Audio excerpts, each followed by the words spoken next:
Class তা না, আমরা আজকে বিজ্ঞান নিয়ে আলোচনা করব এবং কিছু টপিক নিয়ে আলোচনা করব। বিজ্ঞানে আপনারা জানেন যে 15 মার্কের কোশ্চেন থাকে, আর আমাদের টার্গেট হচ্ছে সেই 15 মার্কের মাঝে 10-এর বেশি পাওয়া। তো যারা সায়েন্সের আছেন তাদের তো জন্য ব্যাপারগুলো আসলে অনেক সহজ। তারা 10-এর উপরে খুব একটু অল্প একটু পরিশ্রম করলে পেয়ে যাবেন। আর যারা আসলে নন সায়েন্স ব্যাকগ্রাউন্ড তাদের জন্য একটু ডিফিকাল্ট, খুব বেশি যে ডিফিকাল্ট এমন না। 15-তে 15 পাওয়া হয়তো বা অনেক বেশি ডিফিকাল্ট, কিন্তু 15-তে 10-এর উপরে অর্থাৎ 11, 12, 13, 14, 14 পাওয়া ডিফিকাল্ট, 11, 12 পাওয়া খুব বেশি ডিফিকাল্ট না, অল্প একটু পরিশ্রম করলেই পাওয়া যাবে। তো চলেন আসলে পড়াশোনা শুরু করি।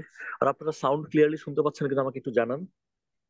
আর আমাকে যে কোনো সময় আপনারা থামাতে পারবেন, যে কোনো কোশ্চেন করতে পারবেন। আগে একটু বলেন শুনি সাউন্ড ক্লিয়ার কিনা। Clear sir. ক্লিয়ার না? ওকে। তো চলেন আমরা একটা ফান্ডামেন্টাল বিষয় নিয়ে আলোচনা করি। সেই ব্যাপারটা হচ্ছে আমরা পরমাণু নিয়ে প্রথমে আলোচনা করব।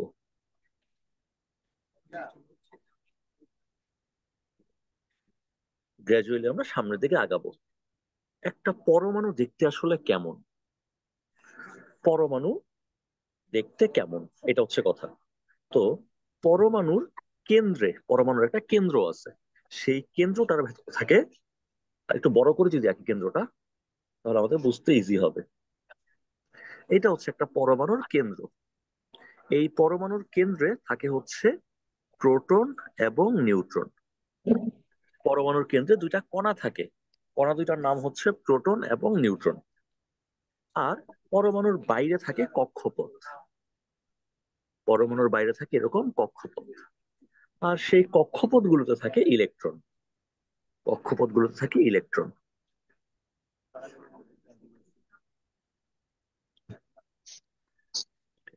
তাহলে আমাদেরকে জিজ্ঞেস করতে পারে পরমাণুর কেন্দ্রে কি থাকে। আমরা পরমাণুর কেন্দ্রে বলবো থাকে প্রোটন আর নিউট্রন থাকে, আর পরমাণুর বাইরে থাকে আসলে ইলেকট্রন। আর এই পরমাণুর কেন্দ্রটাকে বলা হয় নিউক্লিয়াস। পরমাণুর কেন্দ্রটাকে বলা হয় নিউক্লিয়াস, যে নিউক্লিয়াসের ভেতরে থাকে প্রোটন এবং নিউট্রন। আর চারপাশে যে কক্ষপথ সেখানে থাকে ইলেকট্রন। এখন আমাদের পরীক্ষায় প্রশ্ন আসতে পারে এই প্রোটন, ইলেকট্রন, নিউট্রনকে নিয়ে। এই প্রোটন, ইলেকট্রন এবং নিউট্রন এই তিনজনকে বলা হয় স্থায়ী কণিকা। এই তিনজনকে বলা হয় স্থায়ী কণিকা। তাহলে আমরা এইটুকু নিশ্চিত যে পরমাণুতে কি থাকে, পরমাণুতে থাকে হচ্ছে স্থায়ী কণিকা। স্থায়ী কণিকা কে কে? ইলেকট্রন, প্রোটন এবং নিউট্রন। তাহলে নাম যেহেতু আপনি স্থায়ী কণিকা দেখতে পাচ্ছেন, তাহলে পরমাণুতে ডেফিনেটলি অস্থায়ী কণিকা নামেও কিছু একটা আছে। তাই তো আমরা পরমাণু কণিকা দিয়ে তৈরি সেটা বলতে পারি। তার মাঝে কিছু কণিকা হচ্ছে স্থায়ী এবং সেই তিনজন হচ্ছে ইলেকট্রন, প্রোটন এবং নিউট্রন। তার মানে পরমাণুতে অস্থায়ী কণিকা নামেও কিছু ব্যাপার আছে। অস্থায়ী কণিকাও পরমাণুতে থাকতেছে। এখন এই অস্থায়ী কণিকার সংখ্যা অনেক। অস্থায়ী কণিকার সংখ্যা প্রায় 200, প্রায় 200 রকমের অস্থায়ী কণিকা আমাদের কাছে থাকতেছে। ভালো কথা। অস্থায়ী কণিকা দুই একজনের নাম আমরা জানতে পারি, যেমন মেসন। একটা অস্থায়ী কণিকার নাম হচ্ছে মেসন। একটা অস্থায়ী কণিকার নাম হচ্ছে পজিট্রন।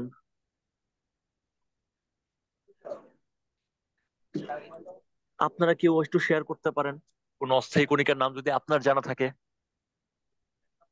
যে কণিকাগুলো সব সময় পরমাণুতে আপনি খুঁজে পাবেন না, কিন্তু পরমাণুতে আপনি সব সময় ইলেকট্রন, প্রোটন, নিউট্রন খুঁজে পাবেন। সেই জন্য ইলেকট্রন, প্রোটন, নিউট্রনকে বলা হয় স্থায়ী কণিকা। আর যাদেরকে 100% টাইম আপনি খুঁজে পাবেন তার গ্যারান্টি নেই, তাদেরকে বলা হয় অস্থায়ী কণিকা। কে আমাকে অস্থায়ী কণিকা আরো দুই একটা নাম বলতে পারবেন? Neutrino, anyone? তারপরে anti neutrino, neutrino anti neutrino, তারপরে পজিট্রন, মেসন। না পারলেও খুব একটা সমস্যা আছে তা না। তাহলে আরো অস্থায়ী কণিকা আছে, যেমন নিউট্রিনো, এন্টি নিউট্রিনো, এরকম বেশ কিছু অস্থায়ী কণিকা আছে। তার সংখ্যা হচ্ছে প্রায় 200। এখন আমাদের জন্য ইম্পর্টেন্ট হচ্ছে স্থায়ী কণিকাগুলো। এখান থেকে মোটামুটি নিয়মিতই প্রশ্ন আসে। তো স্থায়ী কণিকা ইলেকট্রন, তার কাছে আসলে কি কি থাকে? তার থাকে আধান। ইলেকট্রনের কি আছে? ইলেকট্রনের আছে আধান। তো এই আধানের পরিমাণটা কত? পরিমাণটা একটা বিটখুটে সংখ্যা, কিন্তু আপনাকে কষ্ট করে একটু মনে রাখতে হবে। 1.6 ইন্টু 10⁻⁻19 কুলম্ব। আধান কি এটা আমরা আমাদের ইলেকট্রিক্যাল অংশে গিয়ে আধান কি এটা পড়বো। আধানের একক আধানের একক হচ্ছে কুলম্ব, সেগুলো আমরা ডিটেলস পড়বো। আপাতত আমরা মনে রাখতে পারি ইলেকট্রন, তার আধান একটা ধর্ম আছে, সেই আধানের পরিমাণটা 1.6 ইন্টু 10⁻⁻19 কুলম্ব, এবং এর প্রকৃতি হচ্ছে ঋণাত্মক। প্রকৃতি হচ্ছে ঋণাত্মক বা নেগেটিভ। এর ধর্ম হচ্ছে নেগেটিভ। আর এই আধান, তাকে যদি আপনি পরিমাণ করেন, ভর মাপেন, ভরটা হবে ইলেকট্রনের ভর হবে, ইলেকট্রনকে মাপতে গেলে আমরা ভর পাবো, সেই ভর হবে 9.11 ইন্টু 10⁻⁻31 কেজি। এটা হচ্ছে ইলেকট্রনের ভর। তাহলে ইলেকট্রন সম্পর্কে আমরা এই দুটা আইডিয়া নিব। ইলেকট্রনের আধান হচ্ছে 1.6 ইন্টু 10⁻⁻19 কুলম্ব, এবং সেটার প্রকৃতি হচ্ছে নেগেটিভ। আর যদি আমরা তার ভর মাপি, ভরটা হবে 9.11 ইন্টু 10⁻31 কেজি। এই হচ্ছে আমাদের ইলেকট্রনের ধর্ম। ইলেকট্রন থাকে কোথায়? ইলেকট্রন থাকে পরমাণুতে। পরমাণুর কোথায় থাকে? কক্ষপথে থাকে। তারপরে ওকে, এটা 29.8। বুঝি না, আরেকবার একটু বলবেন?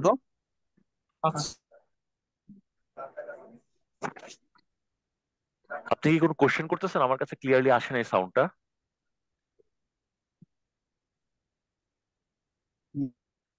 আচ্ছা, কোশ্চেন না থাকলে আমরা আগাতে পারি। তারপর আমরা চলে যাব হচ্ছে প্রোটনের কাছে। এই প্রোটনেরও আধান নামের ধর্মটা আছে।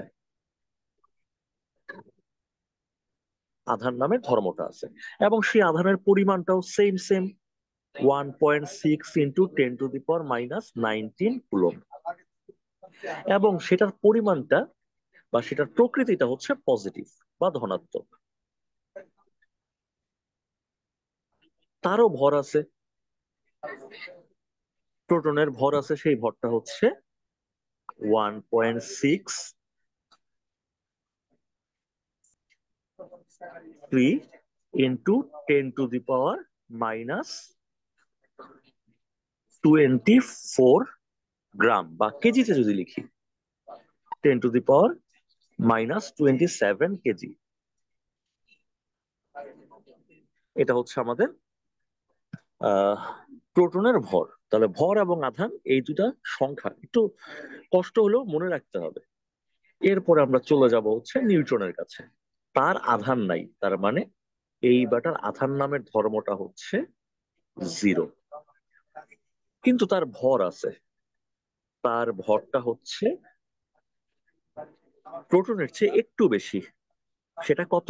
সেটা হচ্ছে 1.635 ইন্টু 10⁻⁻27 কেজি। তো এই কয়েকটা ডেটা আমরা মনে রাখবো।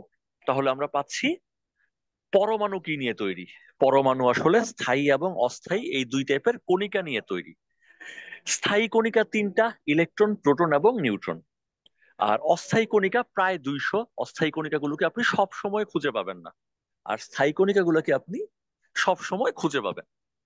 এখন আপনাদের জন্য আমার একটা কোয়েশ্চেন আছে, সেটা হচ্ছে কোন পরমাণুতে, সাধারণত সকল পরমাণুতেই আপনি তিনটা স্থায়ী কণিকা পাবেনই। এমন একটা পরমাণু আছে যার আসলে তিনটা স্থায়ী কণিকা নাই, তার স্থায়ী কণিকা দুইটা। সেই পরমাণুটা কে? কে বলতে পারবেন আমাকে? আপনাকে জিজ্ঞেস করলো পৃথিবীতে এমন একটা পরমাণু আছে যার স্থায়ী কণিকা তিনটা না, যার স্থায়ী কণিকা দুইটা। কে সে? এনিওয়ান?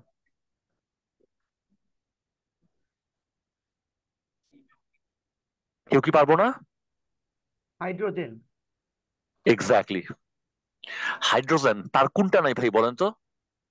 ভাই নিউট্রন নাই। নিউট্রন নাই, এক্স্যাক্টলি। আচ্ছা, তো এরকম কিছু ট্রিকি কোশ্চেনও মাঝে মাঝে চলে আসতে পারে, এই জন্য আমাদেরকে সবসময় সচেতন থাকতে হবে। ওকে, তাহলে আমরা কিছু ডেটা এখান থেকে কালেক্ট করলাম। পরমাণু সম্পর্কে আমাদের একটা আইডিয়া হয়ে গেল যে পরমাণুতে আসলে কি থাকে কি থাকে না। এখন এরকম পরমাণু মিলে তৈরি করবে অণু। তাহলে এক বা একাধিক পরমাণু মিলে তৈরি করবে অণু। এক বা একাধিক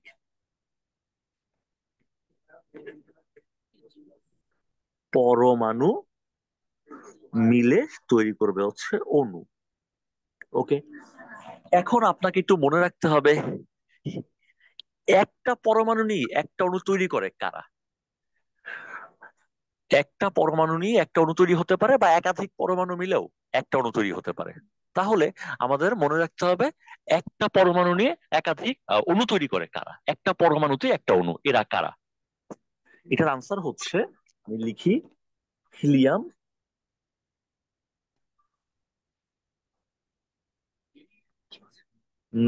হিলিয়াম, নিয়ন, আর্গন, ক্রিপ্টন,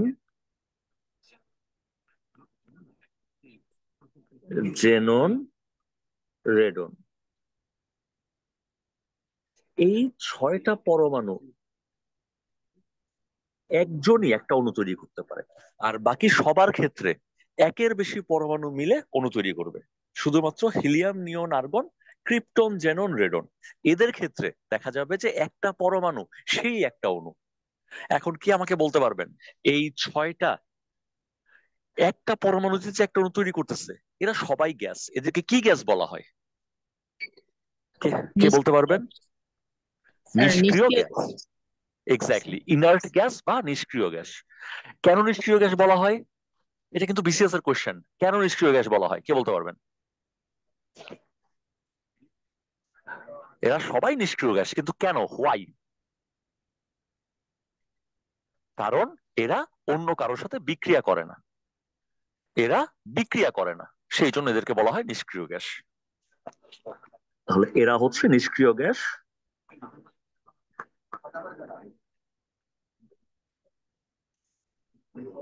কারণ এরা অন্য কারোর সাথে বিক্রিয়া করে না।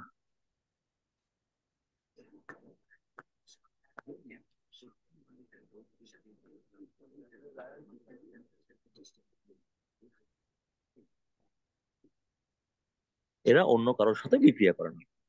ওকে, তাহলে আমরা পেয়ে গেলাম, এরা একটা পরমাণু একটা অণু, আর বাকি সবার ক্ষেত্রে একাধিক পরমাণু নিয়ে অণুটা তৈরি হবে। একের বেশি পরমাণু মিলে অণু তৈরি হবে। খুবই ভালো কথা, একাধিক পরমাণু নিয়ে অণু তৈরি হচ্ছে। তাহলে একাধিক পরমাণু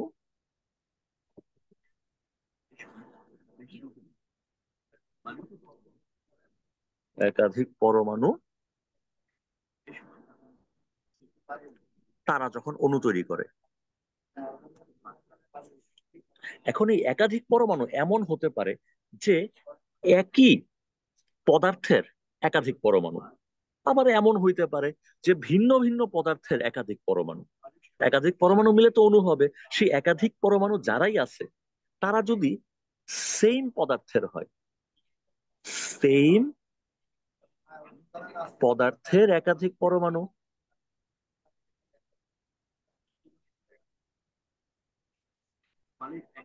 আবার এমন হইতে পারে যে ভিন্ন ভিন্ন পদার্থের একাধিক পরমাণু। একাধিক মানে দুইটা বা তার চেয়ে বেশি ভিন্ন পদার্থের একাধিক পরমাণু।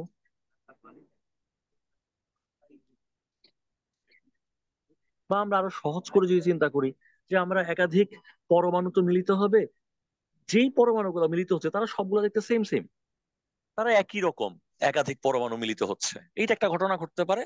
আরেকটা ঘটনা ঘটতে পারে যে যেই পরমাণুগুলো মিলিত হয়ে অণু তৈরি করবে, সেই পরমাণুগুলো সেম সেম না, তারা ভিন্ন রকম। তাহলে যদি সেম সেম পরমাণু বা একই রকম পদার্থের পরমাণুগুলো মিলিত হয়ে যদি অণু তৈরি করে,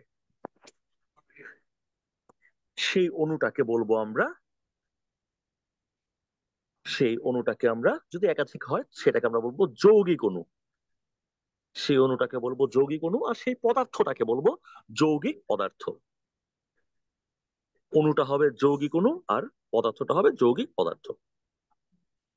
আর যদি সেম একই রকম পরমাণু মিলে অণুটা তৈরি হয়, তখন আমরা সেই অণুটাকে বলবো মৌলিক অণু, আর পদার্থটাকে বলবো মৌলিক পদার্থ। তাহলে মৌলিক অণু এবং মৌলিক পদার্থ আমরা আশা করি বুঝতে পারছি। উদাহরণ যেমন হাইড্রোজেন, নাইট্রোজেন, অক্সিজেন, এরা সবাই হচ্ছে মৌলিক অণু বা মৌলিক পদার্থ। আবার যদি আমি পানি, কার্বন ডাই অক্সাইড এদের কথা চিন্তা করি, সালফিউরিক অ্যাসিড, এগুলোর এক্সাম্পল আসলে পরীক্ষায় বেশি আসে। পানি, carbon die oxide, sulphuric acid, এদের কথা একটু বেশি আসে। এরা হচ্ছে যৌগিক অণু বা যৌগিক পদার্থ। আচ্ছা, এতক্ষণ যা যা বলতেছি ব্যাপারগুলো আপনাদের কাছে ক্লিয়ার হচ্ছে কিনা জি একটু স্যার, জানাবেন। হচ্ছে। ওকে। স্যার সালফিউরিক কি বললেন স্যার? সালফিউরিক অ্যাসিড এটাও হচ্ছে যৌগিক পরমাণু, আর সালফিউরিক অ্যাসিড তাহলে যৌগিক পদার্থ। আমরা আস্তে আস্তে তো তাদের ভেতরে আসলে ঢুকবো, দেখবো যে কি কি আছে, এগুলো আমরা আস্তে আস্তে দেখবো। ওকে, তাহলে আমরা পরের টপিকে যেতে পারি। আপনাদের যে কোশ্চেন থাকলে কিন্তু যে কোনো সময় থামিয়ে জিজ্ঞেস করতে পারবেন। আর এটা হচ্ছে আমাদের লং কোর্স, সো এখানে আমাদের শর্ট কোর্সে যেমন অনেক বেশি তাড়াহুড়া ছিল, এখন অনেক বেশি তাড়াহুড়া থাকবে না, আমরা অনেকগুলা ক্লাস এখানে করতে পারবো। চলেন তাহলে আমরা এগিয়ে যাই। আমরা মৌলিক পদার্থ এবং যৌগিক পদার্থ ব্যাপারটা আসলে হয়তোবা বুঝতে পেরেছি। এখন আমরা আবার একটু পরমাণুর ভেতরে চলে আসি। এই যে আমার পরমাণু ছিল, আমাকে বলেন তো পরমাণুর কেন্দ্রটা তো নিউক্লিয়াস। পরমাণুর নিউক্লিয়াসে কি কি থাকে কে বলতে পারবেন আমাকে? স্যার প্রোটনের নিউট্রন। প্রোটন এবং নিউট্রন থাকে। তো পরমাণুর নিউক্লিয়াসে যেই কয়টা প্রোটন থাকে, সেই প্রোটনের সংখ্যা কি বলা হয়? সেই পরমাণুর কি বলা হয়? পরমাণুর পারমাণবিক সংখ্যা। তাহলে এই ডেফিনেশনটা আমাদের জন্য ইম্পর্টেন্ট, আমরা লিখবো পারমাণবিক সংখ্যাটা কি।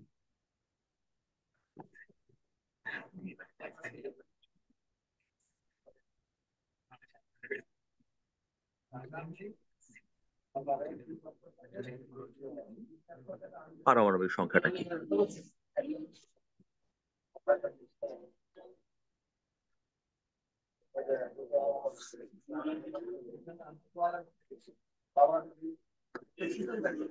পরমাণুর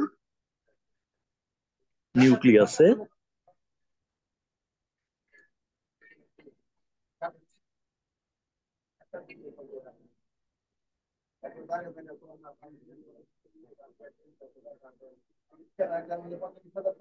পরমাণুর নিউক্লিয়াসে বিদ্যমান প্রোটনের সংখ্যা।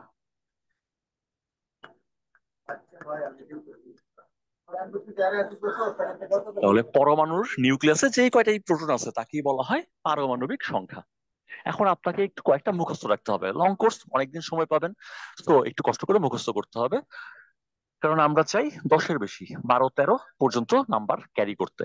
আর যে 8-9 পেয়ে হ্যাপি, তার আসলে এত কষ্ট করতে হবে না। তো যারা আমরা 10-এর বেশি পেতে চাই তাদের একটু মুখস্থ রাখতে হবে কার পরমাণুর নিউক্লিয়াসে কয়টা প্রোটন থাকে, অর্থাৎ কার পারমাণবিক সংখ্যা কত। হাইড্রোজেন, তার পরমাণুর কেন্দ্রে নিউক্লিয়াসে একটা প্রোটন থাকে।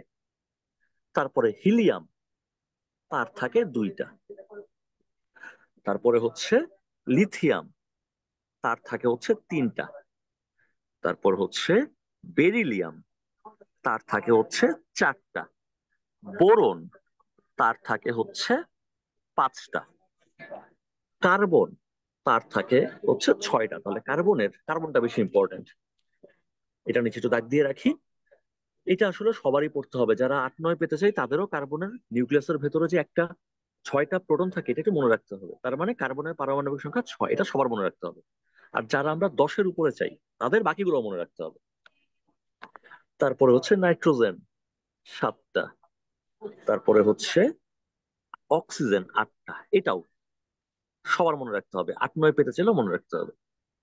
তারপর হচ্ছে ফ্লোরিন, তার হচ্ছে 9টা। নিয়ন, তার হচ্ছে 10টা। সোডিয়াম, এটাও সবার মনে রাখতে হবে, 11টা। তারপরে হচ্ছে ম্যাগনেসিয়াম, তার হচ্ছে 12টা। অ্যালুমিনিয়াম, তার হচ্ছে 13টা। সিলিকন, তার হচ্ছে 14টা। তারপর হচ্ছে ফসফরাস, তার হচ্ছে 15টা। তারপর হচ্ছে সালফার, তার হচ্ছে 16টা। ক্লোরিন, তার হচ্ছে 17টা। এবং আর্গন, তার হচ্ছে 18টা। এর মাঝে সবার মনে রাখতে হবে হচ্ছে সালফারেরটা, ক্লোরিনেরটা, তারপর সিলিকনেরটা সবার খুবই জরুরি, সিলিকনেরটা মনে রাখা। তাহলে যে কয়টার নিচে আন্ডারলাইন করলাম সেগুলো আসলে আমাদের 8 9 পেতে গেলেও লাগবে। আর 18টারই মুখস্থ করে ফেলতে হবে হচ্ছে যারা আমরা 10-এর উপরে 11 12 13 পর্যন্ত চাই তাদের মনে রাখতে হবে। স্যার ক্যালসিয়াম তাহলে কত স্যার? 20? হ্যাঁ, ক্যালসিয়াম হচ্ছে 20। ক্যালসিয়াম মনে রাখতে পারলে খুবই ভালো, আর না রাখতে পারলে ওকে। তারপর একটু লিখে রাখি, পটাশিয়াম সে হচ্ছে 19, ক্যালসিয়াম সে হচ্ছে 20। মাঝখানে আরো কয়েকটা মনে রাখতে পারলে ভালো হয়, যেমন লেড, এটা ইম্পর্টেন্ট যেহেতু ক্ষতিকর জিনিস। লেড সে হচ্ছে 82। তারপর হচ্ছে আয়রন, আয়রনকে এফি দিয়ে লেখা হয়। লেডকে, সীসাকে পিবি দিয়ে লেখা হয়। আচ্ছা, আপনাকে পুরোটাই লিখবে, আমি সংক্ষেপ লিখার জায়গা কম দেখে আমি সংক্ষেপে লিখছি, আপনাকে পুরাটাই লিখে দিবে। লেড বা সীসা পুরোটা উল্লেখ করবে। আমি যেমন এনে লিখছি, এটা আসলে সোডিয়াম, ও বাংলায় সোডিয়াম লিখে দিবে। এনে লিখলে যে সোডিয়াম হয় এটা মনে রাখার দরকার হবে না। ক্যালসিয়ামের পরে স্যার এটা কি লিখেছেন স্যার? ক্যালসিয়াম, ক্যালসিয়াম সি দিয়ে লিখছি, তার ব্র্যাকেটে লিখেছি 20 20। তারপরে তাহলে যা। ক্যালসিয়াম, তারপর লিখছি লেড, লেড মানে সীসা, সীসা। তো সীসাতে থাকে হচ্ছে 82টা। সীসার যদি আপনি নিউক্লিয়াসটা দেখেন, সেই নিউক্লিয়াসটার ভেতরে যদি যান দেখবেন 82টা প্রোটন থাকে। আবার যদি লোহার কাছে যান, লোহার পরমাণুর কেন্দ্রে মানে নিউক্লিয়াসে দেখবেন 26টা প্রোটন থাকে। এই কথা মনে রাখতে পারেন। আর যেগুলো আমি ব্লু করে স্যার দিছি সেগুলো প্রোটন আর ইলেকট্রন সংখ্যা তো সেম তাই না? আহ নিরপেক্ষ পরমাণুতে প্রোটন আর ইলেকট্রনের সংখ্যা সেম। তবে অনেক সময় দেখা যায় যে ইলেকট্রন গুলো বের হয়ে চলে আসে। যেমন আপনি যখন চুল আঁচড়ান তখন দেখবেন যে চিরুনি সে ছোট ছোট কাগজকে আকর্ষণ করতে পারে। তার মানে কি, আপনার চিরুনি সে আপনার মাথা থেকে কিছু ইলেকট্রন নিয়ে ফেলছে। তখন দেখবেন যে আপনার চুলে যে কয়টা ইলেকট্রন থাকার কথা ছিল সেই কয়টা ইলেকট্রন নাই, কিছু ইলেকট্রন চলে আসছে চিরুনিতে। আবার চিরুনিতে দেখবেন ইলেকট্রনের সংখ্যা বেশি, কারণ আপনার চুল থেকে কিছু ইলেকট্রন চলে আসছে। তাহলে নিরপেক্ষ অবস্থায় বা সাধারণ অবস্থায় আসলে ইলেকট্রন এবং প্রোটনের সংখ্যা সমান।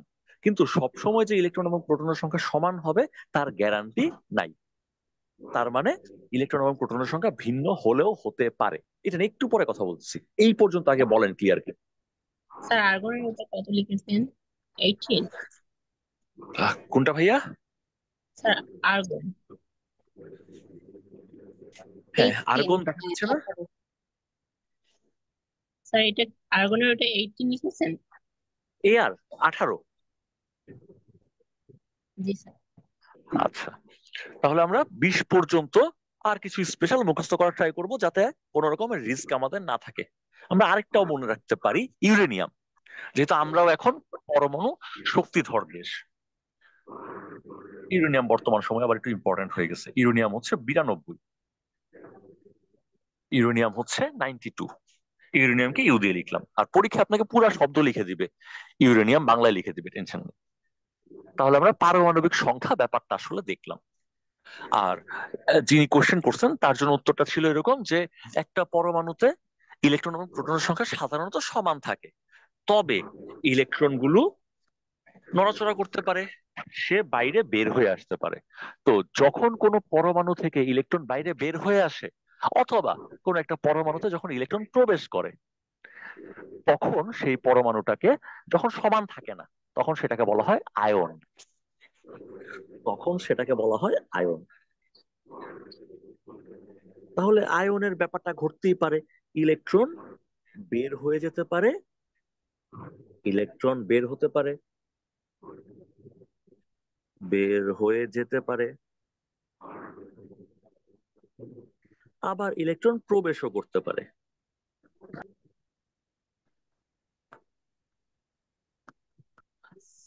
তখন ইলেকট্রন এবং প্রোটনের সংখ্যা সমান হয় না, ওই অবস্থাটাকে আমরা বলবো আয়ন। যদি ইলেকট্রন বের হয়ে যায় তখন সেই আয়নটাকে আমরা বলবো ধনাত্মক আয়ন, পজিটিভ আয়ন, বা প্লাস লিখে রাখি তাহলেই সহজ হবে। তখন সেটাকে বলবো পজিটিভ আয়ন। আর যদি ইলেকট্রন প্রবেশ করে তখন সেটাকে আমরা বলবো নেগেটিভ আয়ন। নেগেটিভ, টিভের ভি লিখলাম আর কি।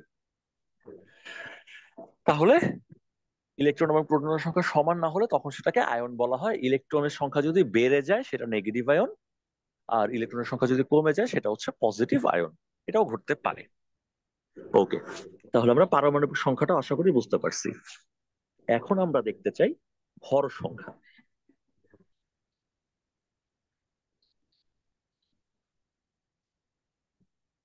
আবার আমাকে একটু বলেন তো, পরমাণুর কেন্দ্রে যে নিউক্লিয়াস, নিউক্লিয়াসে কে কে থাকে? এই যে নন সায়েন্সের যারা আছেন তারা একটু বলবেন। পরমাণুর কেন্দ্রে নিউক্লিয়াসে কি কি থাকে? Sir, proton, electron, neutron. এই ইলেকট্রন কি পরমাণুর কেন্দ্রে থাকে, নিউক্লিয়াসে থাকে? না, কোথায় থাকে? প্রোটনই থাকে ইলেকট্রন স্যার। থাকে বাইরে। তাহলে পরমাণুর কেন্দ্রে থাকে প্রোটন আর নিউট্রন। এই প্রোটন এবং নিউট্রনের যোগফলকে বলা হয় ভর সংখ্যা। তাহলে ভর সংখ্যা কি আমাদের যদি জিজ্ঞেস করে আমরা বলবো নিউক্লিয়াসে থাকা প্রোটন এবং ইলেকট্রনের যোগফল বা মোট প্রোটন এবং ইলেকট্রনের সংখ্যাকে বলা হয় ভর সংখ্যা।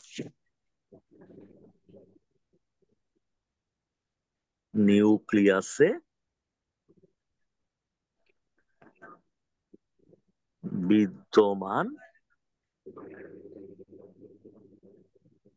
প্রোটন ও নিউট্রন সংখ্যার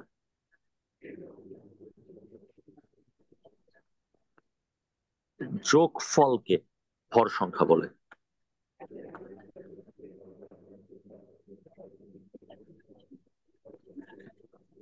তাহলে ভর সংখ্যা কি আমরা বুঝে গেছি। ধরেন আমি যদি সোডিয়াম নিয়ে চিন্তা করি, সোডিয়ামকে আমরা সংক্ষেপে এনে লিখবো, এটা আপনার মনে রাখার দরকার নাই। সোডিয়াম ও বাংলায় লিখে দিবে, আমি সংক্ষেপ করে এনে লিখলাম, কারণ সোডিয়ামের ল্যাটিন নাম হচ্ছে ন্যাট্রিয়াম।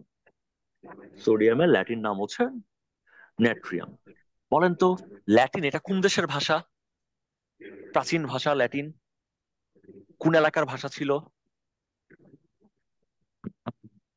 গ্রিক।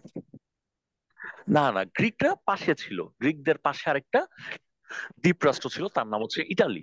ইটালিতে ল্যাটিনাম নামে একটা অঞ্চল ছিল, সেই জায়গার ভাষার নাম ছিল ল্যাটিন ভাষা। এবং সেই ভাষা থেকে আধুনিক বর্তমান সময়ের অনেক ভাষার জন্ম হয়েছে, যেমন স্প্যানিশ ভাষা, পর্তুগিজ ভাষা, ফ্রেঞ্চ ভাষা। এরা সবাই কিন্তু ল্যাটিন থেকে উৎপন্ন ভাষা। ইংরেজি কি ল্যাটিনের ভাষা, ল্যাটিন থেকে উৎপন্ন ভাষা? ইংরেজি কিন্তু ল্যাটিন থেকে উৎপন্ন ভাষা না। ইংরেজি হচ্ছে জার্মানিক ভাষা। জার্মান ভাষা থেকে ক্রমান্বয়ে পরিবর্তিত হয়ে ইংরেজি ভাষার জন্ম ঘটেছে। তাহলে ল্যাটিন নাম হচ্ছে ন্যাট্রিয়াম। ওকে, এখন আপনি যদি একটা সোডিয়ামের পরমাণুর ভেতরে যান, তার একটা নিউক্লিয়াস আছে, নিউক্লিয়াসের ভেতরে আপনি দেখবেন যে প্রোটনের সংখ্যা আছে হচ্ছে 11টা। প্রোটন আছে 11টা। তাহলে এই যে দেখেন, আমি সংকেতটা লিখলাম, সোডিয়ামকে সংক্ষেপে লিখলাম, তার নিচে লিখে দিলাম 11। নিচে যে সংখ্যাটা থাকে সেটাই আসলে তার ভর, কি বলে, পারমাণবিক সংখ্যা। তো আপনার ক্ষেত্রে পরীক্ষায় যেটা আসবে এরকম কিছু লিখে দিবে, এই বাটা যে সোডিয়াম এটা আপনার না চিনলেও চলবে। এখানে যাই লেখা থাকুক না কেন, এই যে নিচে 11 লিখছে এটা দেখে আপনি বুঝে যাবেন যে এই ব্যাটার পারমাণবিক সংখ্যা হচ্ছে 11। এরপর পরমাণুর ভেতরে নিউট্রন এবং প্রোটন সংখ্যার যোগফল, সেটাকে তো ভর সংখ্যা বলে। ভর সংখ্যাটা দেখবেন যে আপনাকে উপরে লিখে দিচ্ছে, ভর সংখ্যার পরিমাণটা আপনাকে এইখানে লিখে দিচ্ছে। ভর সংখ্যা হচ্ছে 23। ভর সংখ্যা 23, তার মানে প্রোটন সংখ্যা এবং নিউট্রন সংখ্যার যোগফল হচ্ছে 23। খুব ভালো কথা। এখন আপনাকে পরীক্ষায় এরকম একটা জিনিস লিখে দিয়ে বলবে সোডিয়ামের অথবা প্রদত্ত মৌলের নিউট্রন সংখ্যা কত? দেখি অঙ্কটা কে করে আমাকে বলতে পারেন। আপনাকে জিজ্ঞেস করবে এটা 12 নিউট্রন কত। 12 স্যার 12 12 রাইট, 12। কারণ দেখেন প্রোটন আর নিউট্রনের যোগফল হচ্ছে 23। আর আর আহ, কি বলে পারমাণবিক সংখ্যা বা প্রোটন সংখ্যা 11, বিয়োগফলটাই হয়ে গেল নিউটন সংখ্যা। চমৎকার কথা। এখন মনে করেন এখানে 1+ লিখলো, এটা দেখে আমাকে বলেন তো এই ব্যাটার ননসেন্সটা বলবেন। সায়েন্সের পোলাপাইন এটা দেখার আগেই আনসার করে ফেলতে পারে। আপনাকে এরকম একটা সংখ্যা লিখে দিয়ে বললো এটা সোডিয়াম, চেনার দরকার নেই। এটা দিয়ে বলবে যে এখানে ইলেকট্রন কয়টা আছে, এটা দেখে কে বলতে স্যার পারেন? একটা। 10টা রাইট। আচ্ছা, এখানে আমরা একটু বোঝার ট্রাই করি। সায়েন্সের সবাই তো আসলে আমরা পারি, নন সায়েন্সটা আমরা একটু বোঝার ট্রাই করি। দেখেন এখানে আছে কয়টা? 11টা। এখানে আছে 11টা প্রোটন আছে। তাহলে সাধারণ অবস্থায় আমার এক্সপেকটেশন ইলেকট্রনও থাকবে 11টা। ভালো কথা, সাধারণ অবস্থায় তো ইলেকট্রন 11টাই থাকার কথা। কিন্তু দেখেন মাথায় আমি 1+ লিখছি। 1+ মানে কি? সে ধনাত্মক।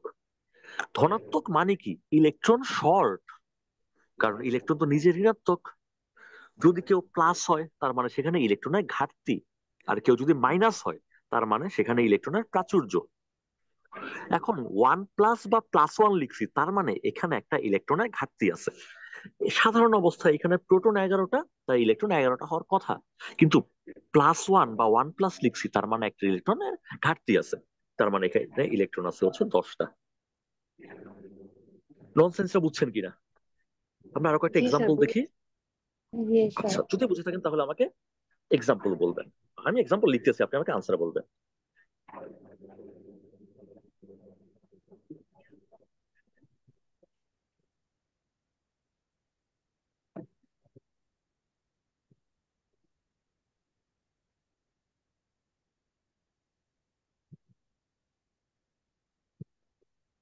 কোথায় ইলেকট্রন কয়টা আছে আমাকে একটু বলবেন। প্রথমটা ইলেকট্রন কয়টা, দ্বিতীয়টা ইলেকট্রন কয়টা, তৃতীয়টা ইলেকট্রন কয়টা? প্রথমটা ইলেকট্রন 18টা, দ্বিতীয়টা হচ্ছে 10টা, প্রথমটায় 18টা, দ্বিতীয়টায় 10টা, আর তৃতীয়টায় হচ্ছে 10টা। 10টা। এক্স্যাক্টলি। দেখি তো আমরা সবাই বুঝছি কিনা। কেউ না বুঝলে বলে ফেলেন, আদারওয়াইজ আমরা আগাবো। এক্সাক্ট আনসার দিয়েছেন যিনি দিয়েছেন। আপনি কি সায়েন্সের না নন সায়েন্স? না না না, ননসেন্স। আচ্ছা, নন সায়েন্স হলে ওকে। আর সায়েন্সের পোলাপাইন তো পারেনি, তাদের সাথে কোনো কথা নাই। তাহলে আমরা নন সায়েন্স সবাই পারবো কিনা? স্যার আবার একটু বলেন। ওকে। তার নিউক্লিয়ন সংখ্যা কি? নিউটন সংখ্যা? আচ্ছা, নিউটন সংখ্যা আমরা বের করতে পারি। নিউক্লিয়ন নিউটন সংখ্যা, সংখ্যা, নিউক্লিয়ন। সরি, নিউক্লিয়ন সংখ্যা।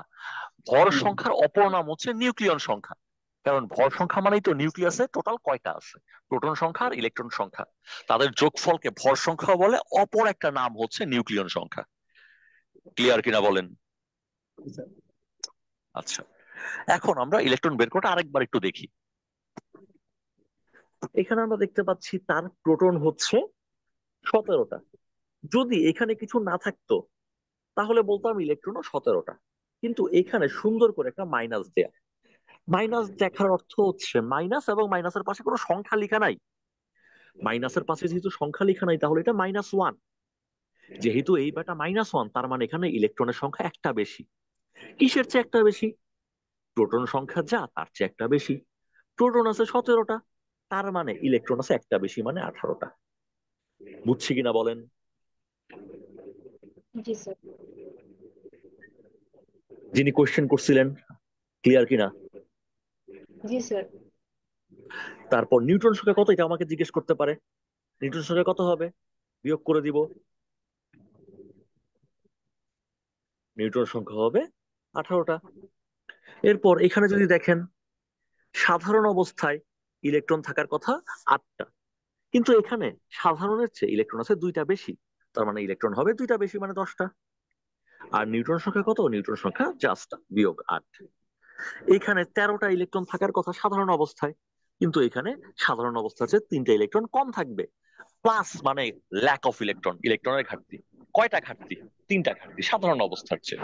তার মানে তিনটা ইলেকট্রনের ঘাটতি যদি হয় 13টা থাকবে না, তিনটা কম 10টা থাকবে। আর নিউট্রন সংখ্যা কত? জাস্ট বিয়োগ করে দিলেই হয়ে যাবে। নিউটন সংখ্যা 14টা। সবাই পারবো কিনা বলেন? ভাইয়া লাস্টেরটা স্যার, লাস্টেরটা বুঝিনি। লাস্টের কোনটা বুঝেন নাই বলেন তো?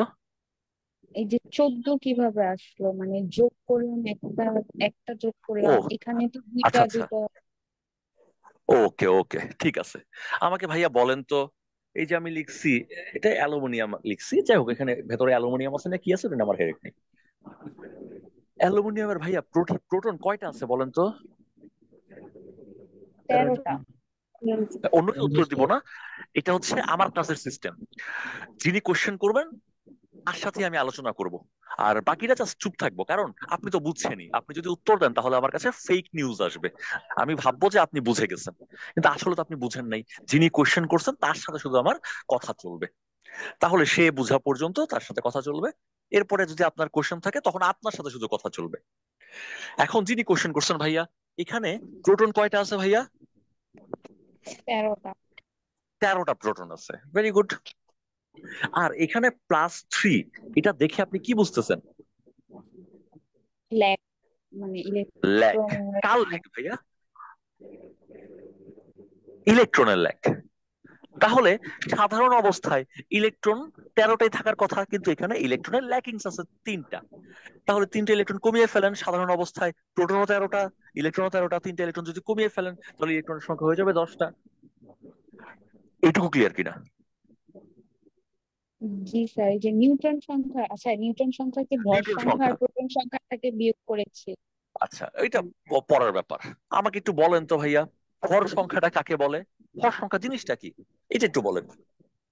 নিউটন সংখ্যা এবং প্রোটন সংখ্যার সমষ্টি বা যোগফলকে হচ্ছে ভর সংখ্যা যোগফলটা বলা হয়। হচ্ছে ভর সংখ্যা। এই ক্ষেত্রে ভর সংখ্যাটা কত, মানে নিউট্রন আর প্রোটন মিলে কয়টা? 27, 27। 27টা। নিউট্রন আর প্রোটন 27টা। এর মধ্যে প্রোটন কয়টা? 13টা। 13টা। ওকে।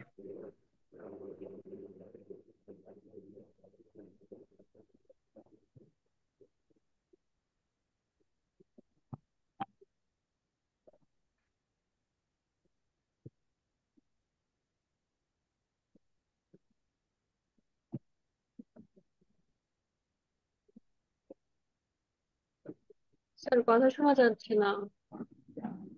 আচ্ছা, জাস্ট 2 মিনিটস।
আপনারা শুনতে পাচ্ছেন এখন? জি স্যার, শোনা যাচ্ছে। ওকে, ঠিক আছে। আচ্ছা,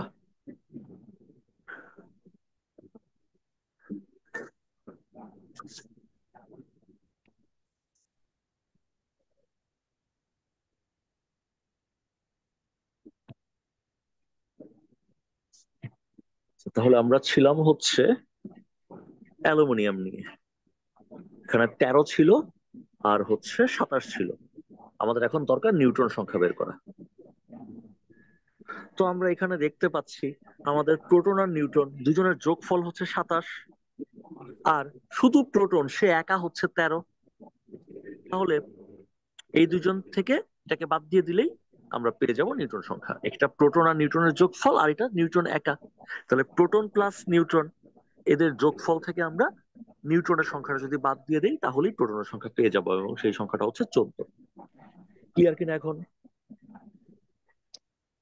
জি স্যার, তার মানে ওই যে পজিটিভ নেগেটিভ ওইটার উপরে নিউট্রন সংখ্যার কোনো কোনো ডিপেন্ডেন্সি নেই। ইম্প্যাক্ট নাই, কারণ পজিটিভ বা নেগেটিভ সেটা হচ্ছে ল্যাক অফ ইলেকট্রন বা অ্যাবান্ডেন্স অফ ইলেকট্রন। কারণ পরমাণু নিউক্লিয়াসটাকে খুব সহজে ভাঙা যায় না, তাই না? কিন্তু বাইরে থাকা ইলেকট্রন সেটা কখনো বাইরে মানে পরমাণু থেকে বের হয়ে আসতে পারে, বের হয়ে আসলে তখন ল্যাক অফ ইলেকট্রন হয়ে যাবে। ল্যাক অফ ইলেকট্রন মানে সে পজিটিভ হয়ে যাবে। আবার কখনো দেখবেন যে অ্যাবান্ডেন্স অফ ইলেকট্রন হয়ে যাবে। জি স্যার, বুঝতে পেরেছি।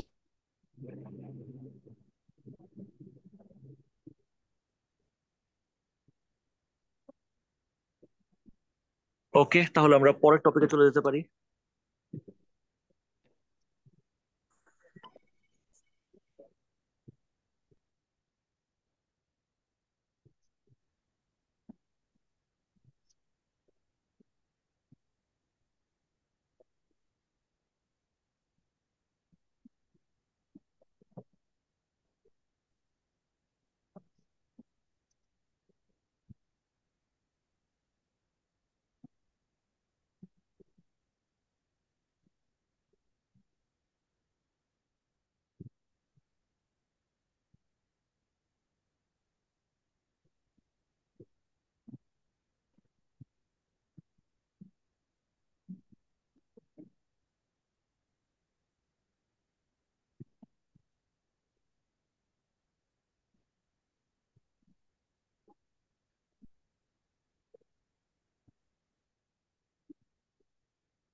ওকে,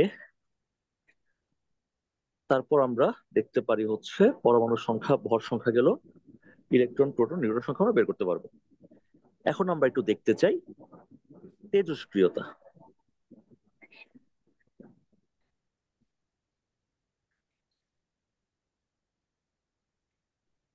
তেজস্ক্রিয়তা ব্যাপারটা আসলে কি? তো কোন একটা পরমাণু আছে, সেই পরমাণু থেকে যদি স্বতঃস্ফূর্ত ভাবে, কিছুই করেন নাই, অটোমেটিক স্বতঃস্ফূর্ত ভাবে যদি আলফা বিটা এবং গামা রশ্মি বের হয়, তাহলে কোন পরমাণু বা পদার্থ থেকে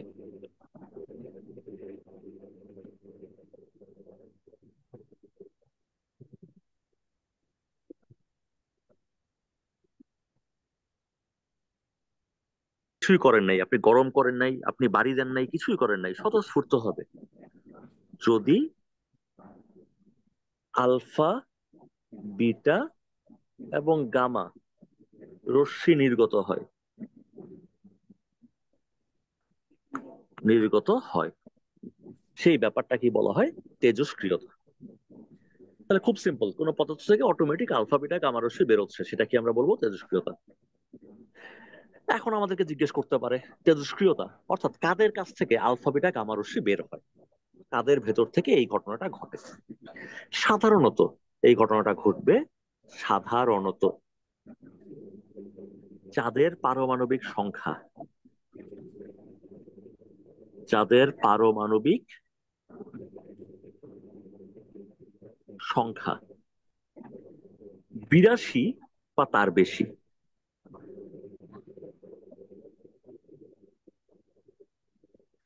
পারমাণবিক সংখ্যা যদি 82 বা তার চেয়ে বেশি হয়, তাদের কাছ থেকে দেখবেন স্বতঃস্ফূর্ত হবে, অটোমেটিক, আপনি কিছুই করেন নাই, অটোমেটিক আলফা, বিটা এবং গামা নামের তিনটা রশ্মি বেরোবে। এদেরকে বলা হবে তেজস্ক্রিয়তা। ওকে, এখন আমাদের জিজ্ঞেস করতে পারে যে আলফা, বিটা, গামা তিনটা রশ্মি তো বেরোচ্ছে, এরা কারা? আলফা, বিটা এবং গামা তিনটা রশ্মি বেরোচ্ছে, এরা আসলে কারা?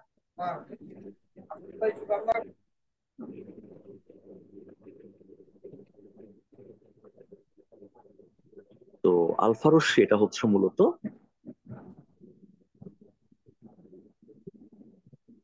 হিলিয়ামের নিউক্লিয়াস।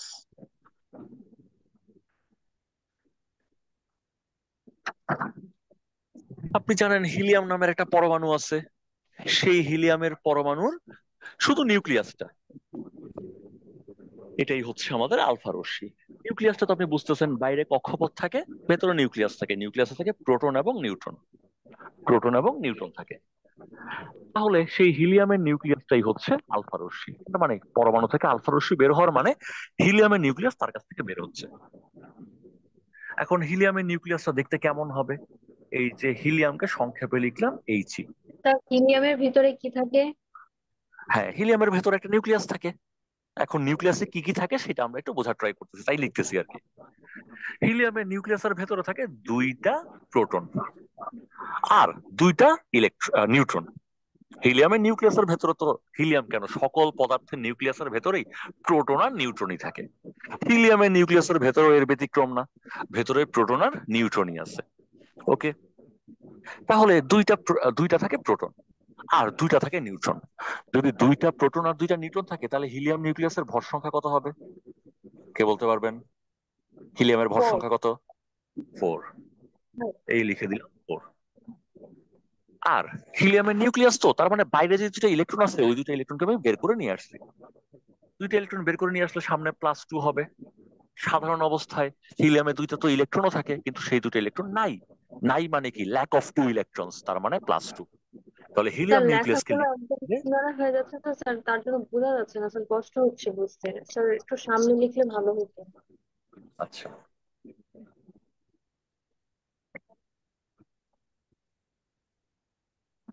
এই এইচই লিখলাম।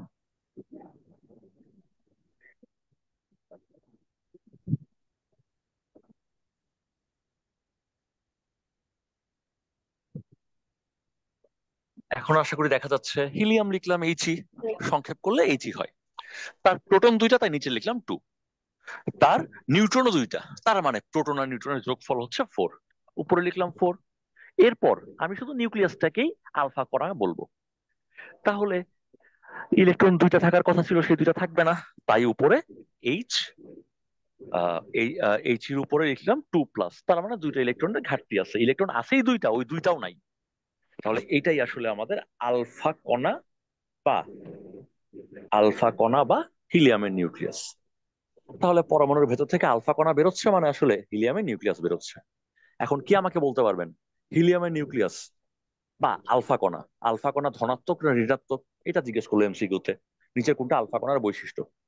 আলফা কণা ধনাত্মক একটা অপশন, আলফা কণা ঋণাত্মক আরেকটা অপশন। কোনটাকে সত্য বলবেন?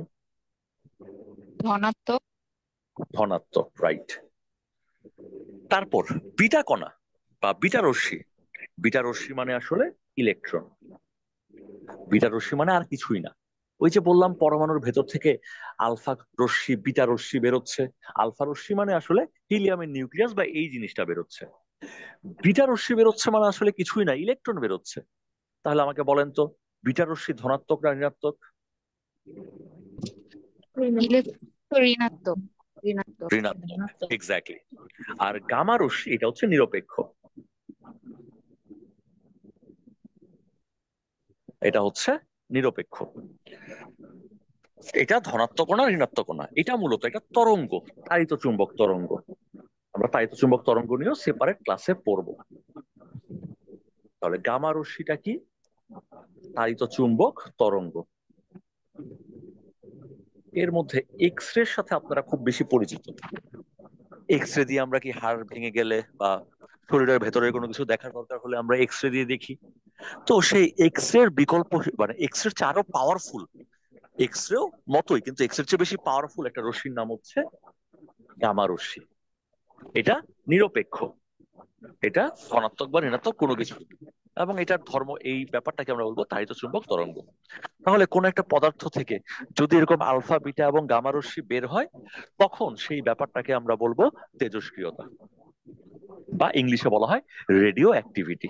এবং এই ঘটনা ঘটবে তাদের পারমাণবিক সংখ্যা 82 বা তার চেয়ে বেশি। 82 কি আমরা তো জানি, 82 হচ্ছে লেড বা সীসা, সীসা বা তার উপরে যারা আছে তারাই হচ্ছে মূলত রেডিও অ্যাক্টিভ বা তেজস্ক্রিয়। ক্লিয়ার কিনা এইটুকু?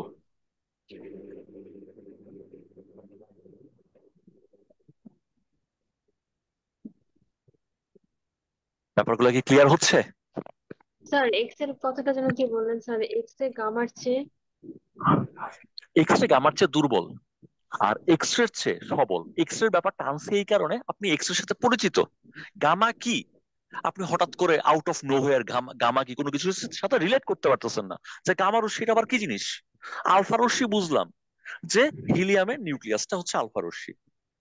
বিটা রশ্মি কি সেটাও বোঝা যাচ্ছে, সেটা হচ্ছে ইলেকট্রনের প্রবাহ। তাহলে গামা রশ্মিটা কি এটা বোঝার জন্য বললাম এক্স রের সাথে আমরা পরিচিত, আমরা তো এক্স রে অনেকেই করছি। বা আপনি যখন চাকরি পাবেন তখন যে মেডিকেল টেস্ট করতে হবে সেখানে একটা অংশ থাকবে হচ্ছে বুকের এক্স রে করা। তো সেই এক্স রে যেহেতু আপনি সেটার সাথে পরিচিত, সেই এক্স রের মতোই কিন্তু তার চেয়ে আরো শক্তিশালী একটা রশ্মির নাম হচ্ছে এই গামা রশ্মি। জাস্ট রিলেট করার জন্য বলছি। ক্লিয়ার? জি স্যার। ওকে, তাহলে আমরা কিছু টপিক নিয়ে আলোচনা করলাম। তো আজকে ওরকম মেইন কোনো টপিক শেষ করা আমাদের টার্গেট ছিল না, জাস্ট আমরা আসলে কিভাবে পড়াশোনা করি বা আমরা কিভাবে পড়াশোনা করব বা করতে চাই এটা নিয়ে আলোচনা করা আসলে মূল টার্গেট ছিল। আর আমাদের স্কেডিউল অনুযায়ী 15টা ক্লাসের একটা প্ল্যান সাজানো আছে, যখন আমাদের মূল কোর্স শুরু হবে তখন সেই অনুযায়ী আমরা পড়বো। এখন আপনাদের কোনো কিছু জানার থাকলে সেটা নিয়ে আমরা কথা বলতে পারি, স্যার বিজ্ঞান নিয়ে, আমাদের মূল কোর্সটা সিএস কোন নিয়ে। মাস থেকে শুরু হবে স্যার? কি কোন মাস থেকে? স্যার মূল কোর্সটা কোন মাস থেকে শুরু হবে? মূল কোর্সটা, এটার একটা পরিকল্পনা হচ্ছে, এটা রহমত ভাই বলতে পারবেন। রহমত ভাই কি আছেন? হ্যাঁ স্যার আসি। আচ্ছা, আমাদের আমরা মেইন ক্লাস কয় তারিখ থেকে শুরু হচ্ছে? 15 তারিখের পর থেকে হচ্ছে রেগুলার ক্লাস শুরু করবো। আচ্ছা, তারপর আর এখন কোনো হচ্ছে কিছু থাকলে?